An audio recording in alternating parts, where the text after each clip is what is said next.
Mike in Lansing is ringing in at 888-900-9966. That's the number you can call, too, 888-900-9966. Good morning, Mike. Top of the morning to you there, Michael Patrick. I have a question for the good congressman, one on a national level and one on a state level that if you would comment on, Michael Patrick. We talk about spending, and I am impressed with the new governor in Virginia rolling back state spending to a 2006 level. Why doesn't Washington look at adopting some sort of a rollback on spending on, federal level for federal employees and such to help deal with this deficit spending? The private sector's been feeling pain for a decade of us losing our buying power, but yet government seems to be ever expanding, sometimes at a slower rate, but expanding nonetheless. And then another quick question is, you just had the gentleman on from Blue Cross with guys going downtown like Quicken. I'm on the road in your fair city here, but I'm from Livonia, and I feel that Governor Granholm, I'm glad this was her last walk across the bridge, by the way, she basically sold out the city of Livonia, where I live, by giving this tax incentive package for Quicken to roll downtown.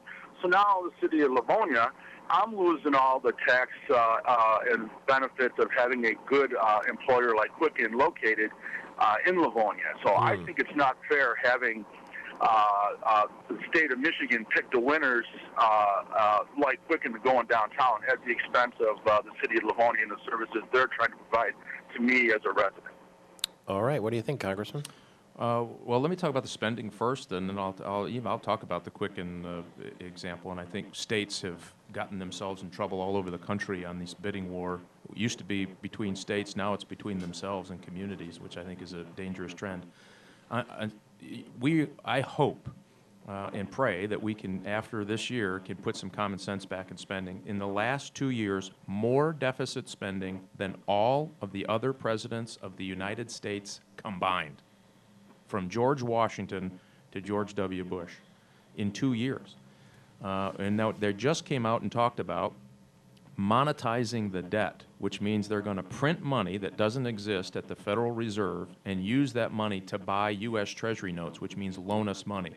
And they're calling that part of their economic recovery plan. I mean, it is a disaster. If you tried that at home, my old FBI agent buddies come knock on your door and take you off and put you in an orange suit. And destroy the press. And destroy the press. It is absolutely crazy.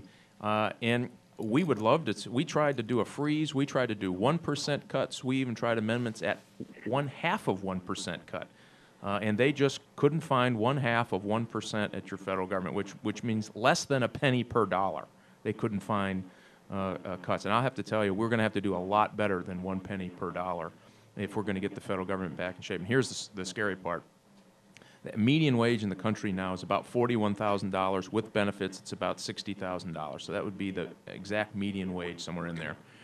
With the federal government, which was the only place that by sector that grew in 2009, the average wage and benefit package is over $100,000. So you have this disparity now in this large sector that's growing.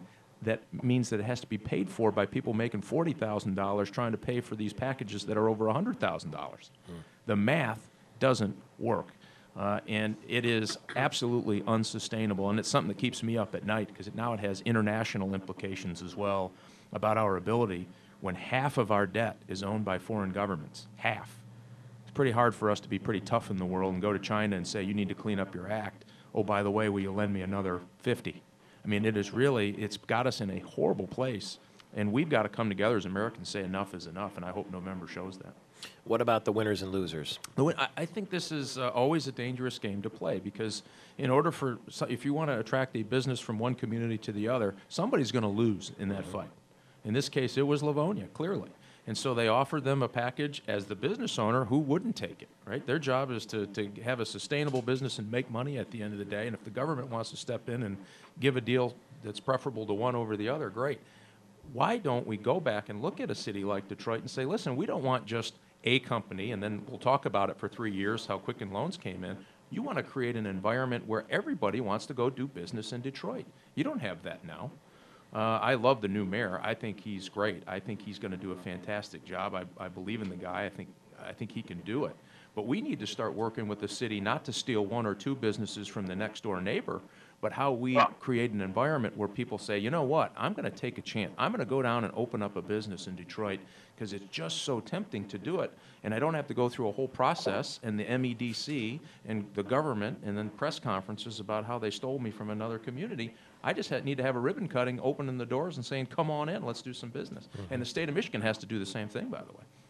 Congressman Rogers, one comment I'd like to make about Mayor Bing, where I am very proud of what he's doing. He's leading by example as far as he's being a statesman in the city of Detroit because he's taking no pay. Yep. And I think that this is the type of political leadership that's sorely lacking. If you have all these millionaires that can afford to spend $40 million to fund their own campaign or $100 million, then why should they take a wage from the private sector people like myself? I mean, I think that what Mayor Bing did as far as not taking any wage for his service to Detroit sets a great example, and I'd like to see other elected officials follow that lead. Mike, thank you very much for the call. Say hi to everyone in Livonia, and thanks for visiting Mid-Michigan. We're back with Congressman Mike Rogers right after this.